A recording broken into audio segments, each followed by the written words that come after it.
Kalau Anda sudah menikah, dari awal menikah diniatkan memang ini kehidupan abadi sampai di akhirat sana. Sekalian, memang ini nikah suami istri sampai di akhirat.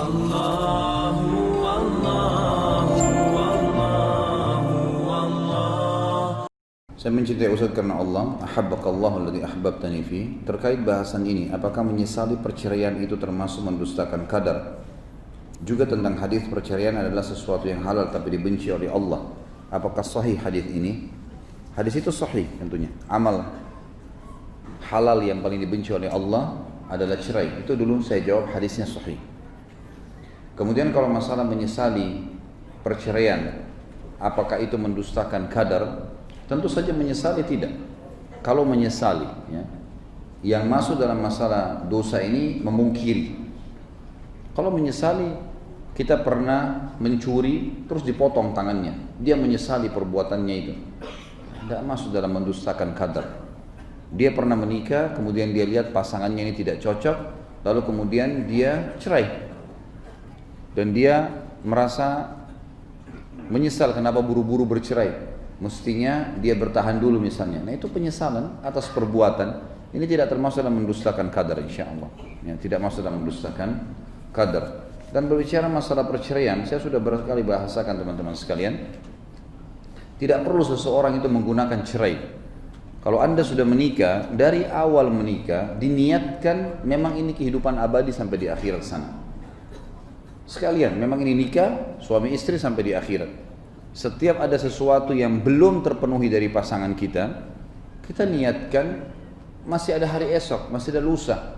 Dan orang beriman tahu dia akan sampai di akhirat sana di surga abadi, khalidina fiha. Nanti di sana dia bisa berbagi. Saya kadang-kadang bilang sama istri saya, kalau ada sesuatu yang belum bisa saya berikan, ya kita masih punya hari esok, masih ada hari lusa. Dan kita menikah ini sampai ke surga sana. Sekarang belum bisa, besok bisa, lusa bisa. Semuanya bisa dijalani bagi orang beriman. Jadi cerai ini harus dijauhi, ya. Ingat teman-teman sekalian, ada sihir atau tidak ada sihir, selalu target syaitan perceraian. Sebagaimana hadis yang sudah kita tahu sama-sama masyhur, iblis memiliki singgasana di lautan kata Nabi SAW, dan dia setiap hari menerima laporan anak cucunya. Ada yang mengatakan berkelahi, membuat orang berkelahi, ada yang mencaci maki, ada orang yang mabuk, dianggap biasa oleh iblis. Nanti ada yang mengatakan saya menceraikan suami istri, barulah oleh iblis dianggap itu sebuah prestasi yang sangat besar. Prestasi yang sangat besar yang semestinya, ya, dijadikan sebagai pegangan sebagai atau setiap orang beriman agar jangan sampai membiarkan syaitan itu masuk. Jadi jangan mudah kecewa dalam rumah tangga, jangan mudah putus asa. Kata Nabi SAW, orang mukmin tidak akan pernah membenci pasangan hidupnya yang mukminah, istrinya atau istri suaminya.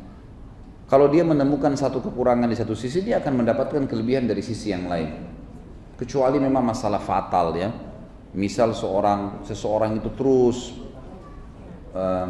terjerumus dalam maksiat, mabuk terus, suka memukul, tidak menjalankan kewajiban-kewajiban, istri yang nusyud, keluar rumah sembarangan, tidak izin, berselingkuh, berbuat zina. Nah itu lain, diingatkan tidak mau tobat, ya ini saatnya kita berpisah, ya. Disitulah kita gunakan kalimat mulia cerai itu.